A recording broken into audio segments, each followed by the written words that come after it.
Hello, sweet peas. So I woke up this morning and have been reading news about September 11th all day, as a lot of folks do, I think, on this day. And I'll be real and say I wasn't in any way ready to be bald on the internet. Partially because I have this thing called chemo scalp, and my head is covered in about 700 little pimples. And I know that's sexy in some worlds, and I just have not figured out how to travel to that world yet. But I'm gonna figure it out. I'm on the path to figuring it out. But knowing it's 9/11. I wanted to share a story with you. I wanted to get up my courage and get over my vanity and share a story with you. So years ago, probably a lot of you know this, but years ago, the comedian Tig Notaro was diagnosed with breast cancer after a series of other really devastating events. She went through a really hard breakup. She had a stomach infection that was very often, it could be very often deadly. And then her mother fell suddenly and died. And she was going through all of that at one time.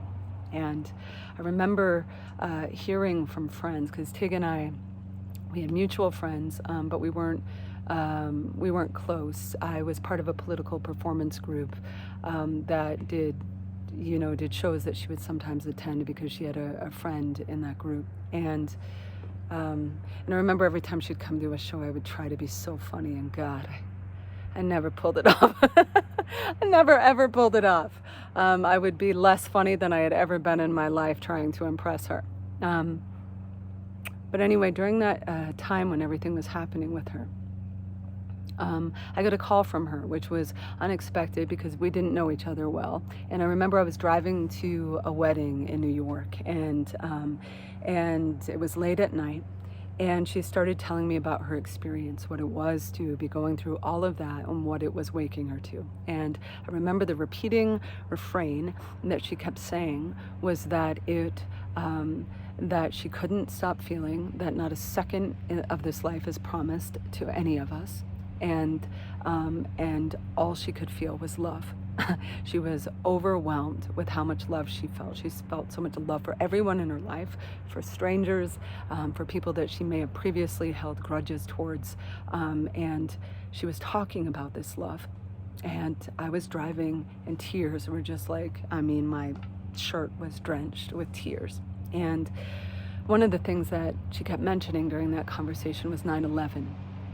And she was talking about how the people on the planes and the people in the buildings, how they were racing to call their loved ones, and how they were racing to say, I love you, I love you, I love you, I love you.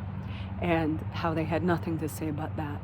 And how she just lost her mother and having a cancer diagnosis, it was kind of all she could feel was this, I love you, I love you, I love you.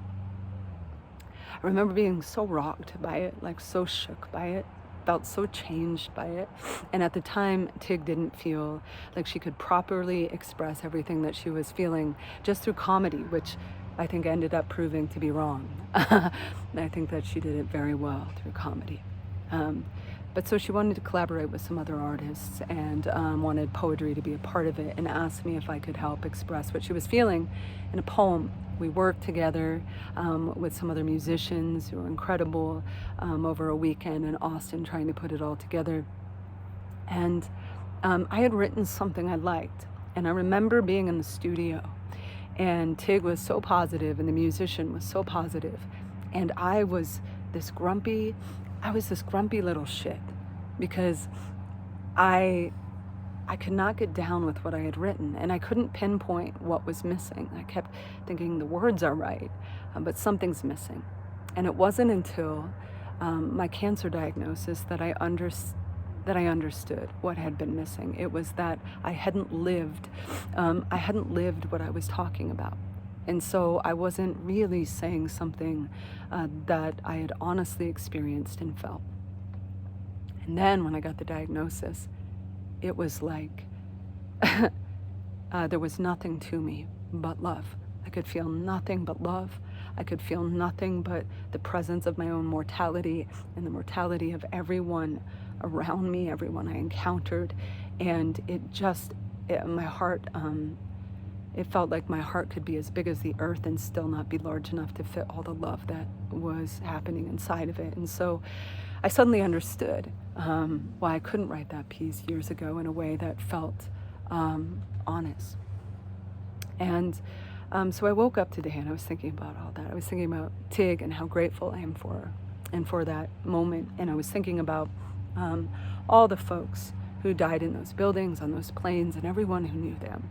And feeling their desperation to say, I love you, and how there was nothing to this life but love. And when I say that, please know I'm not talking about roses and little bouquets and like Valentine's. The most loving people I have in my life are the activists who are screaming with rage half of the time. So know that is included in what I'm talking about when I say love. That it is all that there is to do in this life, and it is all that there is to say. And so I was thinking about my therapist. My therapist is the most joyful person I know, the most open-hearted person I know, and she's a cancer survivor. And she often talks about how the seed of her joy is the fact that she is always present to the inevitability of our goodbyes to this life, to this world, to this earth, and to each other, and it will happen to every single one of us. And I know that can cause some existential despair in people, but going a little bit deeper with it actually stirs up, in my experience, nothing but love. And so I wanted to share that. I wanted to share that with you today. And I wanted to say that I really don't believe there's anything to say but I love you. And we need not a tragedy or a cancer diagnosis to touch into that. There are so many ways to touch into that, to look into the eyes of somebody you love and say, I'm going to say goodbye to this person someday, and to be able to do that every single day, and to know that mortality can actually be a seed of our expanding hearts. And I'll tell you, ever since I got my diagnosis, ever since they said you had cancer, everything after that has been positive. Like, I've gotten only good news. Every time I go to the doctor, I cry with relief each time because it's been so thus far consistently good news. I'm responding well to chemo. But each time I get new good news, I can feel this inclination in my head to want to distance myself from death or the truth of death. And then, so with that sigh of relief, I'm almost pushing away that thing that has woken me further to my own heart.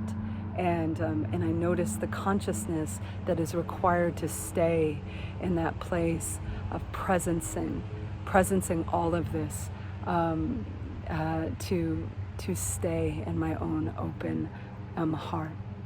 And I really do believe that one of the keys to doing that is really not being afraid to face the fact that we will all leave this world and we will all say goodbye to each other.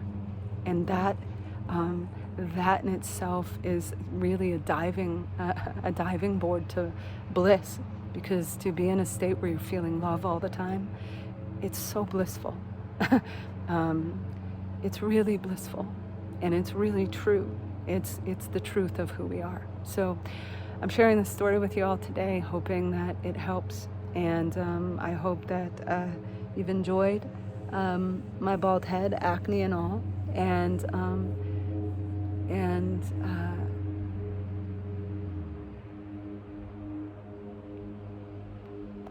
sometimes there's just nothing I want to do but hug y'all, and so I'm hugging you from here.